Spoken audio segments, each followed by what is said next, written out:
السلام عليكم، عاملين ايه؟ يا رب تكونوا بألف خير. وحشتوني جدا جدا جدا. النهارده معايا فيديو جديد، فيديو تخليل الزيتون. كل موسم واحنا مع بعض ودايما طيبين. عملت معاكم السنه اللي فاتت وناس كتير قوي جربوه وعجبهم جدا. يلا بينا نشوف مقاديرنا ايه. 3 كيلو الزيتون التفاحي او العزيزي، كله بيتعمل بنفس الطريقه. 3 كيلو الزيتون عليهم كيلو ونص من الليمون، يبقى كيلو الزيتون بياخد نص من الليمون. وعليه الشطة المفرومة دي حسب الرغبة، باردة او حارة براحتكم. كمان معايا قرون من الفلفل، الشطة الباردة او الحامية اللي هي السبايسي، متقطعة قطع. وكمان معايا حبة البركة، معايا سكر، معايا خل، معايا ملح. كيلو الزيتون بياخد حوالي من 5 ل6 معالق من الملح. ده في التتبيله بتاعته غير الملح اللي هيتحط في الميه. يلا بينا نمشي بالترتيب ونشوف هنعمل ايه في الزيتون. زي ما انتم شايفين، بخله اسنان او بسكينه او تكسريها على الرخامه كده، بفتح كل الزيتون اللي معايا، بشطفه شطفه نظيفه. وكمان بحطه في جنب كده بعد ما يتشطف يتصفى من كل الميه اللي فيه.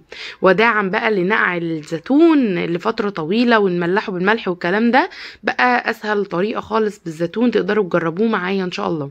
هجيب بقى الليمون بتاعي، هقطع الكيلو ونص الليمون، ومعايا نص كيلو زيادة هقطعه قطع كده 4/4. هقطع الليمونة 4/4 عشان احطها مع الزيتون وهو بيتخلل. لما بتيجي كده تغرفي طبق الزيتون بيبقى مشكل عليه فلفل وعليه ليمون مخلل، فبيبقى طعمه حلو قوي.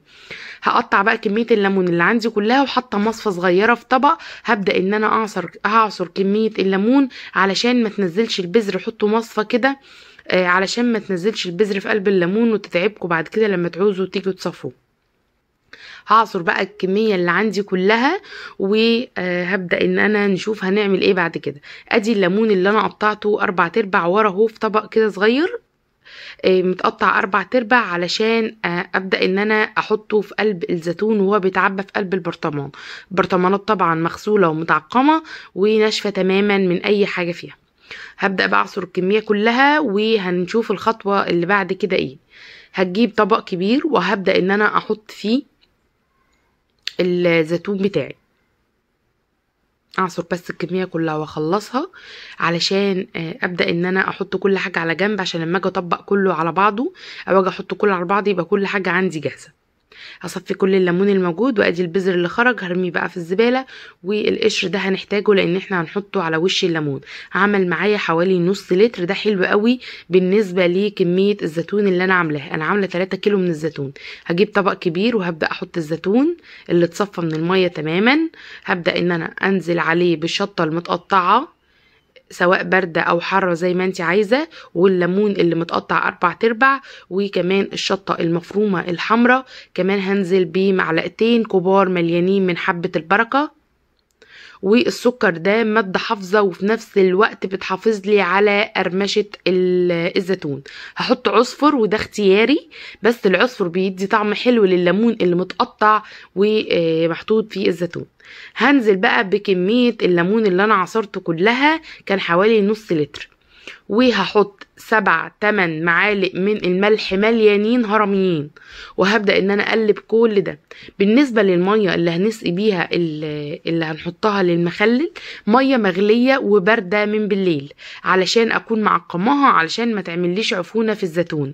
المية بتغليها وتسيبها تبرد بالليل، وكل كوباية مية هتحطي عليها معلقة من الملح. تمام كده. وال5 معالق اللي انا حطيتهم في الاول دول طبعا بيغلفوا لي الزيتونه كده وبيخليها فيها قرمشه. كمان انا حطيت معلقتين من الخل.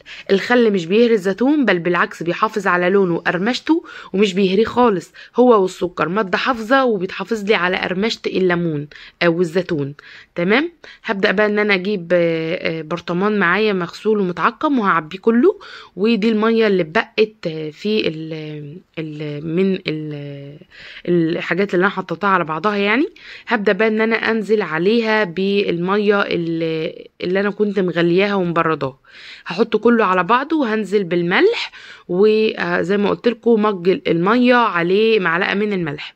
هعبي كده الميه بتاعتي بتاعت التخليل دي في الزيتون، وهبدا ان انا اغطيه بقشر الليمون اللي انا عصرته في الاول، وبيقعد شهرين بالظبط، وابدأي افتحي عليه بتاكلي احلى زيتون اتعمل في البيت، خطير احلى من بتاع بره، نضيف وكمان طعمه مميز. حبة البركة والعصفر بيدوا طعم حلو جدا للزيتون.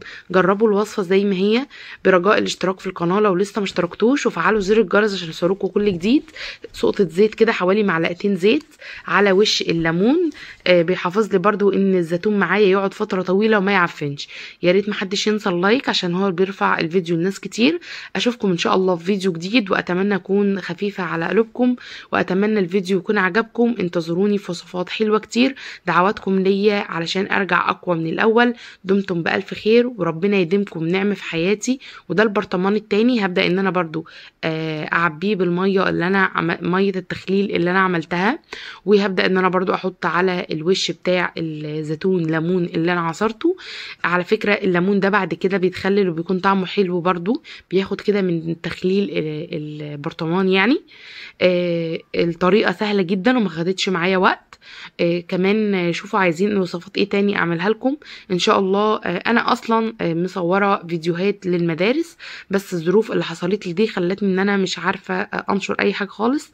ربنا يرحم امواتنا ويصبرنا على فراقهم، ويا رب اكون دايما عند حسن ظنكم. دمتم بألف خير، وربنا يديمكم نعمة في حياتي. وانتظروني ان شاء الله في فيديوهات للمدارس في العيش الفينو واللانشون والجبن كلها بانواعها، هي متصورة، فان شاء الله همنتجها وانزلها لكم على طول. دمتم بألف خير، ومع السلامة.